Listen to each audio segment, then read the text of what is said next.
хозяйства Владимира Кирьянова до Стефановской площади, где проходит ярмарка выходного дня, 800 километров. Молодой фермер из Усыльмского села Замежное в этот раз свою продукцию привез на новеньком грузовичке. Внутри десятки килограммов масла, мороженое, молоко, кефир.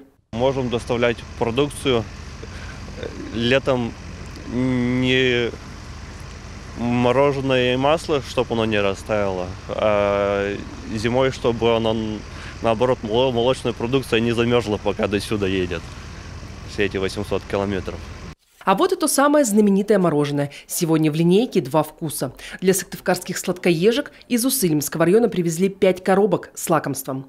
Для любителей сыров – продукция из Ухты. Всего 6 видов. Разбирают их, как горячие пирожки. И уже через 3 часа торговли ухтинцы собираются в обратную дорогу. Скоро домой уже поедем. А мы рано приезжаем. Уже люди идут к нам с утра, ждут нас. Свежее мясо и полуфабрикаты из сыктывкарского хозяйства. Эти фермеры ярмарки выходного дня никогда не пропускают. Несмотря на февральский мороз, торговля идет хорошо. Покупателей много, и новые приходят, и постоянные есть. Вообще всем нравится. Мясо свежее, наше местное, не привозное. Городские приходят много, есть и приезжие. Печорская рыба, прилузские грибы, сыктывдинский мед. Здесь, у Стефановской, представлена практически вся гастрономическая карта республики. Сегодня у ярмарки выходного дня есть свое узнаваемое лицо.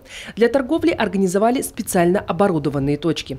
По словам самих покупателей, так и смотрится эстетично, и далеко идти не надо. Ведь ярмарка каждый раз разворачивается в самом центре города. Это очень хорошая традиция у нас уже в городе, наверное. Ну, как бы мы уже не первый год, когда рынок еще был возле старого рынка, тоже посещали. Нам нравится. Я, например, каждую неделю прихожу, и мне нравится продукция. Мясо, молоко, так что я довольна. Я думаю, что и горожане все довольны. Это очень хорошо. То есть свежий продукт всегда радует, да? Глаз, вначале глаза, а потом уже рот, да?